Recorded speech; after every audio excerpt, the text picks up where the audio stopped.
Almighty Sigma, savior of the Empire, give me strength. For though I dedicated my life to eradicating it, it feeds, it grows, devouring all. There must be a final answer to halt its advance. But the tide of war seems endless. We're catching up with the creative assembly here at E3 to find out a little bit more about a game that we've known it's been coming for a while. We didn't know it was Total War. We know you were working on Warhammer.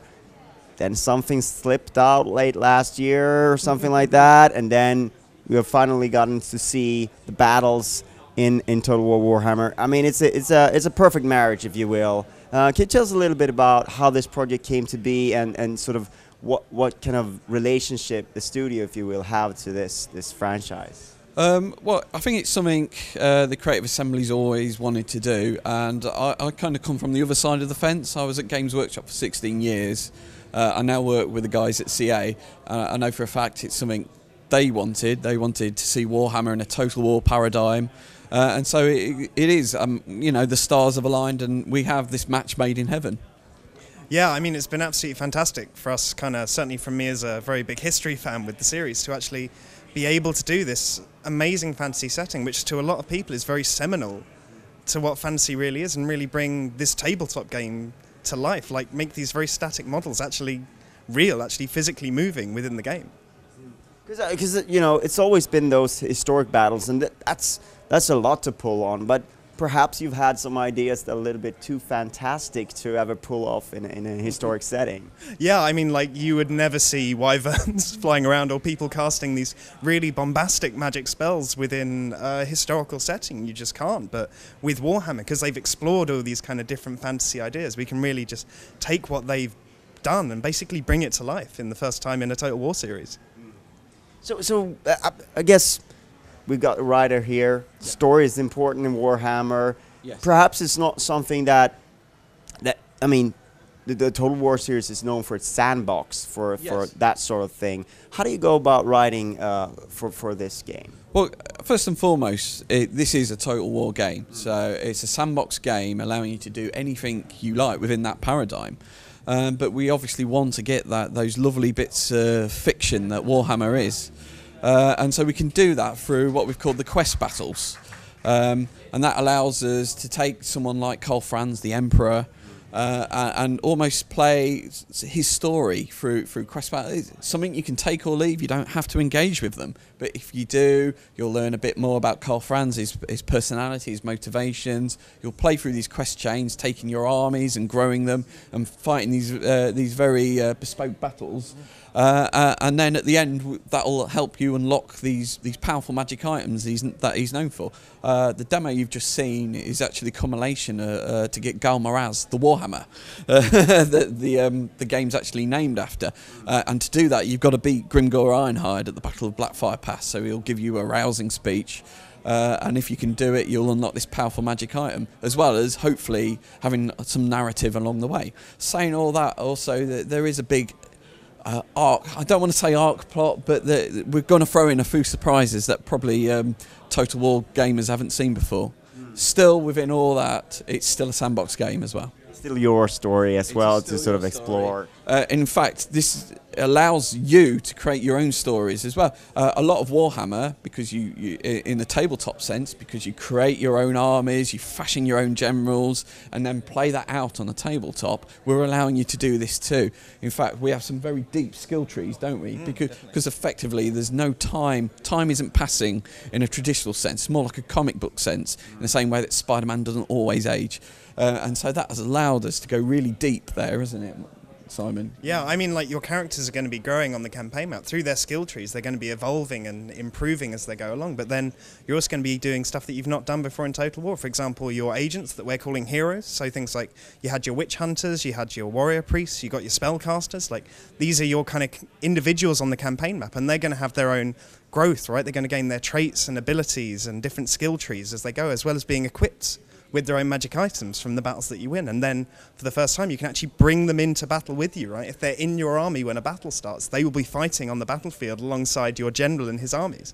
Like, it's a really exciting first for us, I think. There's a tactical element there as well. So if you've got to go to a certain place, like Blackfire Pass, and your agent, your battle wizard, is all the way in Mordheim, you've got to make sure he's there at the right time, and then you can bring him into the battle. But at the same time, if you're committing your beloved battle wizard into battle, and he dies, he dies.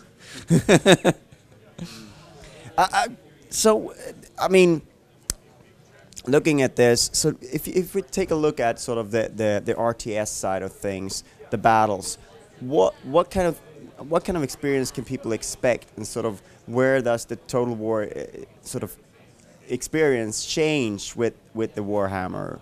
So I think, like, gameplay-wise, you're going to get a lot of the familiar elements that you've seen in a Total War game, but especially if you're playing as, like, the Empire, for example, you know, you see very much it's the Empire of Man, right? These are kind of lots of human troops. You're going to see things that Total War players are familiar with, like spear units, which are good against horses. You're going to see kind of riflemen and crossbowmen that are kind of very good against kind of units that are far away, or soft units that they can strike at.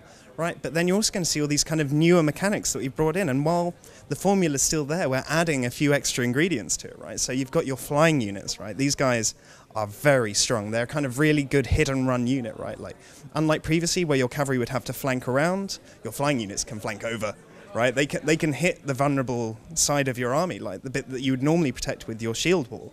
Like, they can hit those wrong bits, but then they have a weakness, right? The relationships between all unit types. Flying units can be taken down very easily if they get caught in a long melee combat, right? They get taken out kind of quite simply by that. But then we also have things like spells. So it's another kind of one of really big things, and I think it's one of the kind of obvious elements that we've added that's very fantasy.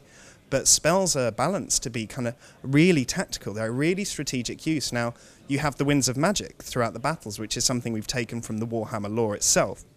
And basically, as it goes, is you have your mana pool in the battles. And it starts off at different levels, depending on where you're fighting on the campaign map and various other elements.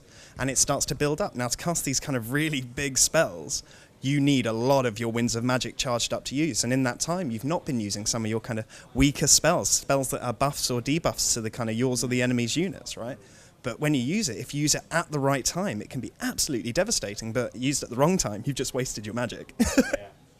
Yeah, that's a very interesting, and it's sort of, it's that thing where magic is chaos as well, where you don't really know when you'll fill that pool.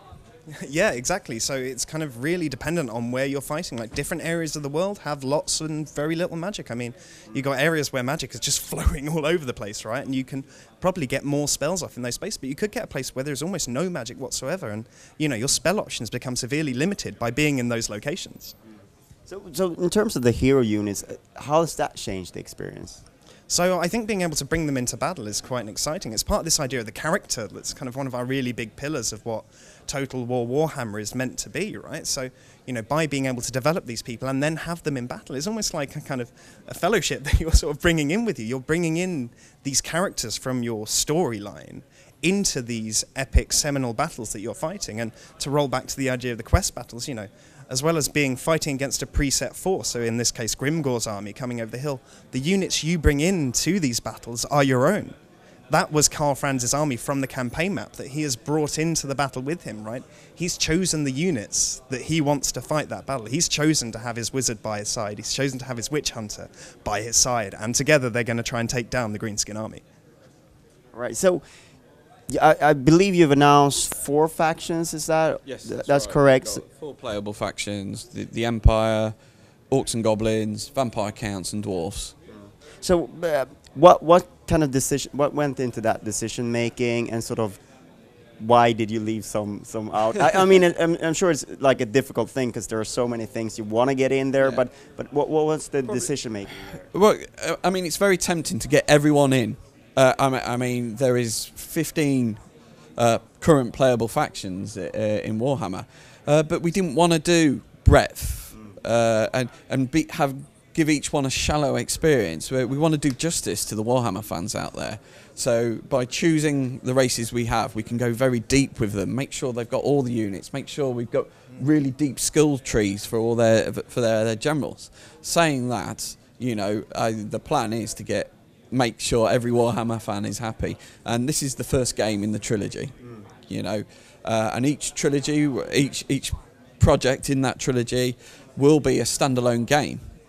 So you can just go straight into the second one if you want, but if you've got all three, they will connect together to create the largest campaign map in Total War history. Now, did I get that right? Did you promise 15 factions total? And I'm definitely not promising anything there. All I can say is we hope every Warhammer fan will be happy and we'll see their race in there one day. All right. So when will this first game of the trilogy be ready? We can say 2016 at the moment. We don't want to go any further with that at this time, but we'll of course let you know in due course. Thank you so much for your time. Thank you. Thank you very much.